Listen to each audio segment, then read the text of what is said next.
Hello friends, welcome to Nehal pharmacy education.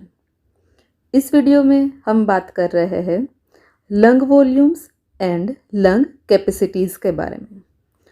तो सबसे पहले देखते हैं लंग वॉल्यूम्स क्या है। Lung volumes are also known as respiratory volume. Also it is known as pulmonary volumes.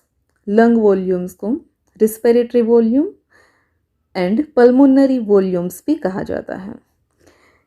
It refer to the volume of air associate with different phase of respiratory cycle.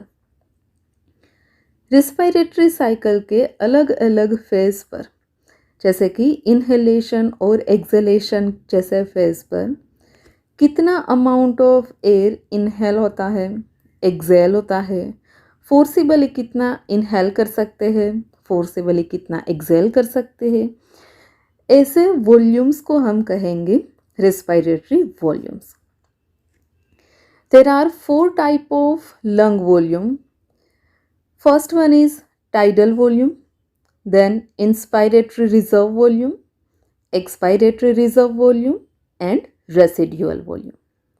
ये सारे volume को हम एक एक करके detail में देखते हैं। सबसे पहले बात करते हैं टाइडल वॉल्यूम की। It is the total amount of air inhaled और exhaled during regular respiration. Tidal volume क्या है? जब हम रेगुलर रेस्पिरेशन या तो रिलैक्स्ड ब्रीदिंग कर रहे हैं, हम जब नॉर्मली रिलैक्स्ड कंडीशन में सांस ले रहे हैं, ब्रीदिंग कर रहे हैं, तब कितनी अमाउंट की एयर इनहेल करते हैं या तो एक्सहेल करते हैं, उसे कहेंगे tidal volume. Amount of air inhaled और एक्सहेल्ड ड्यूरिंग रेगुलर और relax respiration. Normal average value होती है 500 ml। मतलब कि नॉर्मल इनहेलेशन में हम 500 ml जितनी एयर इनहेल करते हैं या तो एक्सहेल करते हैं, जिसे कहेंगे टाइडल वॉल्यूम। इसके बाद आता है जितनी भी हमने एयर इनहेल की, कितनी की थी? 500 ml।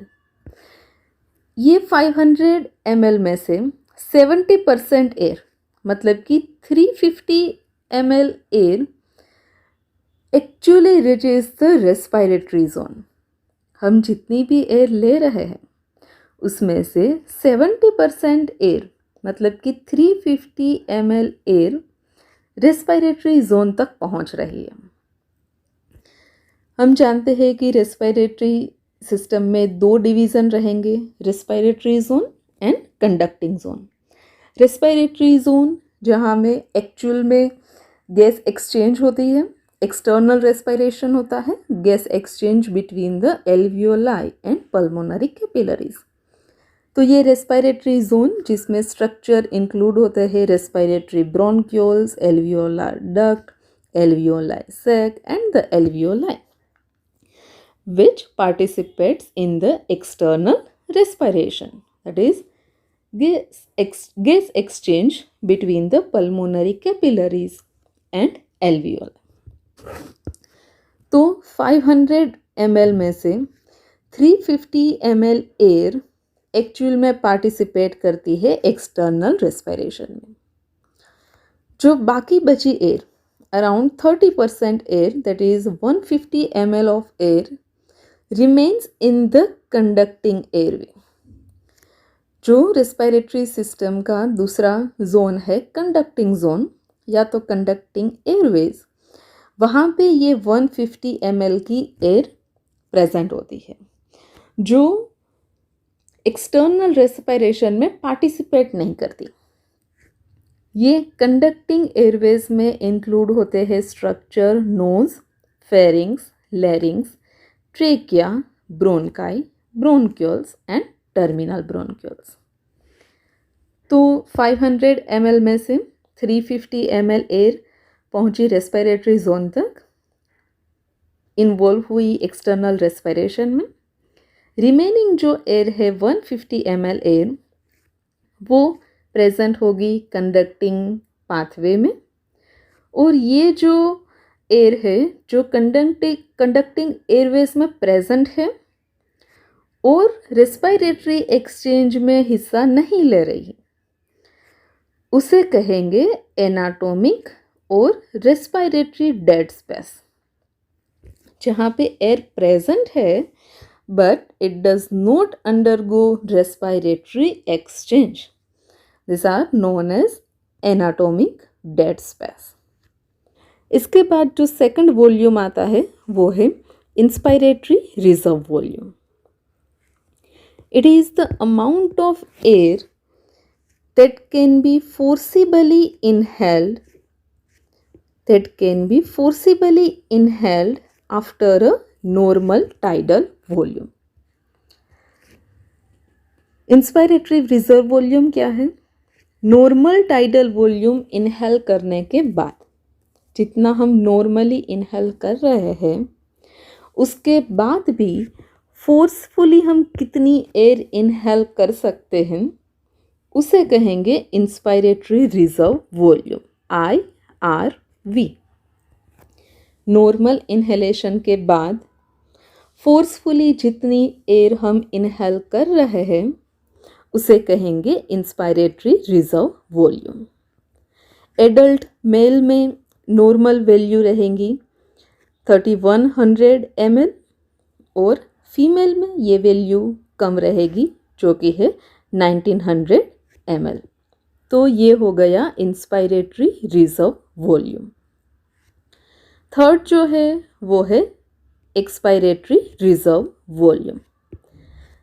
It is the amount of air that can be forcibly excelled after acceleration of normal tidal volume. Means कि नॉर्मल टाइडल वॉल्यूम जितनी एयर एक्सेल करने के बाद भी कितनी एयर हम फोर्सफुली एक्सेल कर सकते हैं, forcibly excelled after acceleration of normal tidal volume, उसे कहेंगे expiratory reserve volume, ERV। Normal acceleration के बाद भी फोर्सफुली हम कितनी एयर एक्सेल कर सकते हैं उसे कहेंगे expiratory reserve volume. Adult mail में ये वैल्यू रहेंगी 1200 ml और फीमेल में ये वैल्यू रहेगी 700 ml। तो ये हो गया एक्सपायरेटरी रिजर्व वॉल्यूम। इसके बाद आता है residual volume, that is volume of air which remain in the lung after maximum expiration.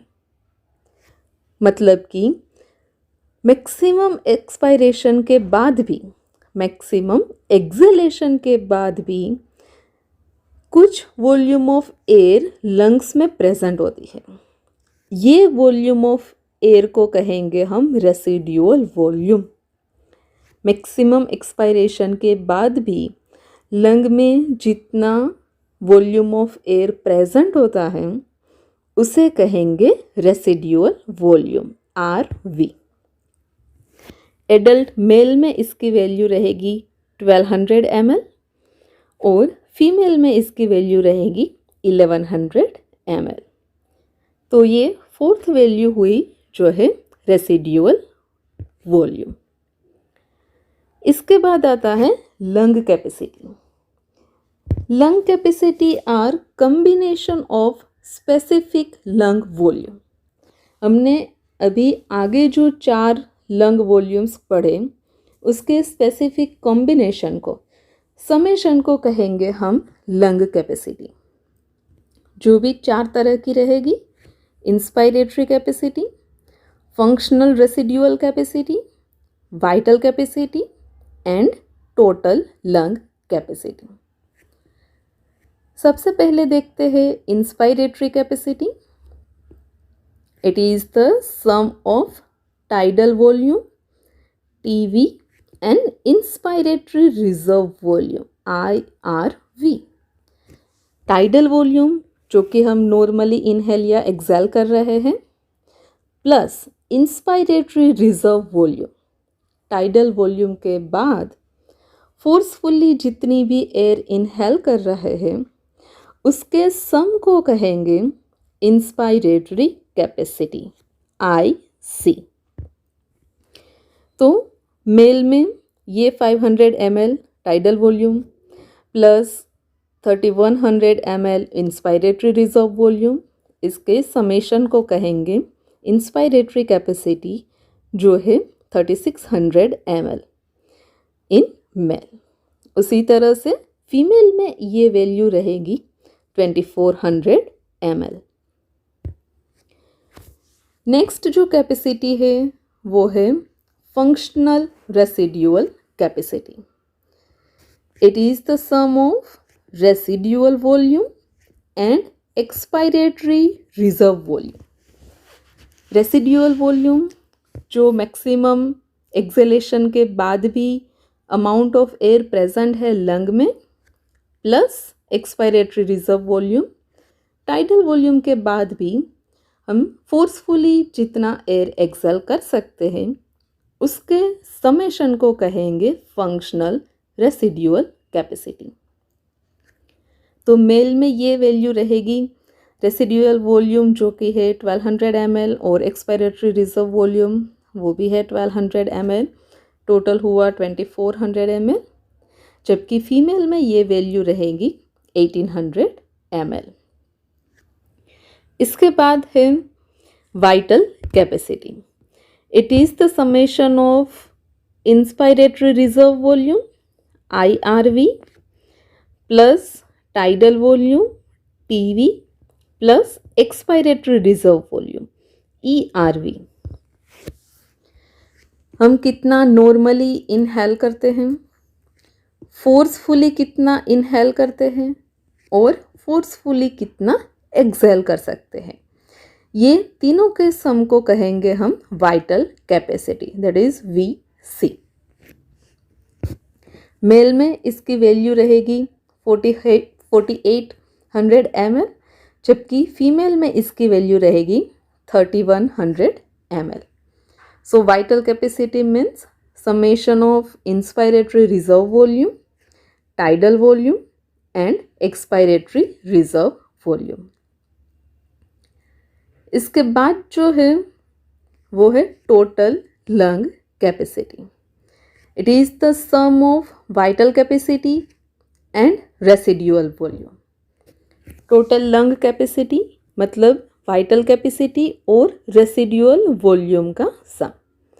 Vital capacity जो कि TV plus IRV plus ERV है, कितना नॉर्मली इनहेल करते हैं, एक्सेल करते हैं, फोर्सफुली इनहेल करते हैं, फोर्सफुली एक्सेल करते हैं, प्लस मैक्सिमम एक्सेलेशन के बाद भी कितनी एयर हमारे लंग में प्रेजेंट होती है वो रेसिड्यूअल वॉल्यूम, ये दोनों को मिला के बनता है टोटल लंग कैपेसिटी जो कि है 6000 ml in male and 4200 ml in female.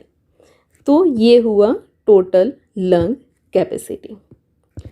अब ये सारे वॉल्यूम्स को मेज़र करने के लिए जो एपार्टस यूज़ होता है उसे कहेंगे स्पाइरोमीटर।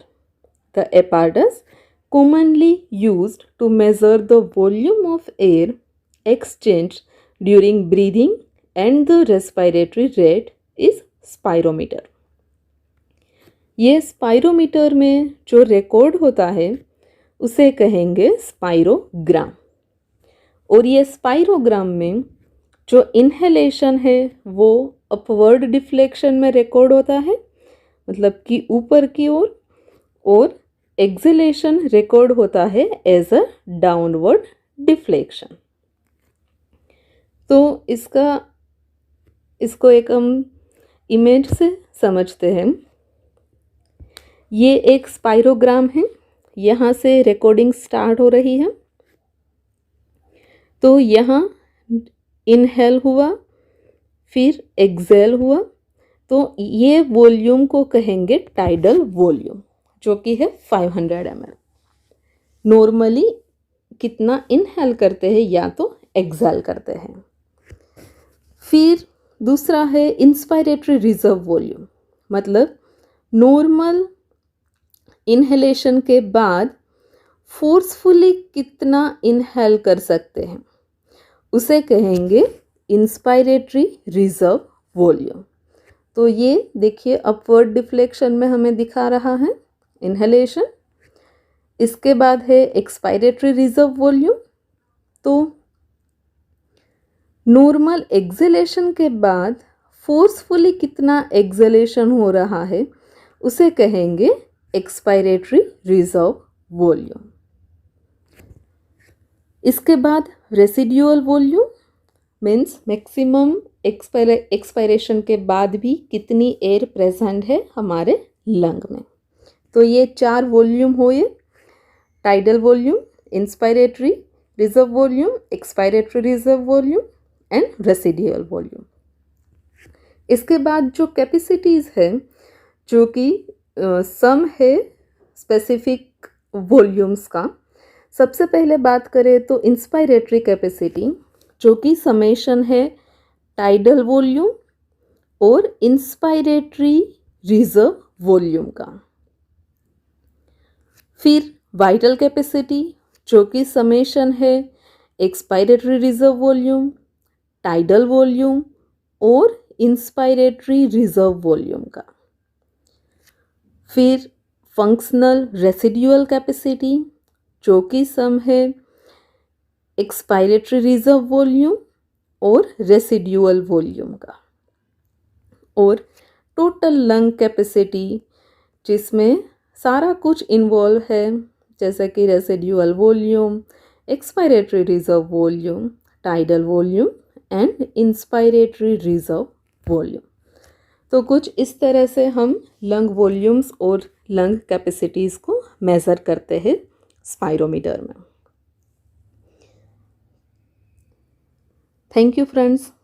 अगर ये वीडियो आपको अच्छा लगे तो लाइक करें, शेयर करें और आगे भी इसी तरह के वीडियोस को देखने के लिए मेरी YouTube channel Nehal pharmacy education को सब्सक्राइब करें। Thank you friends.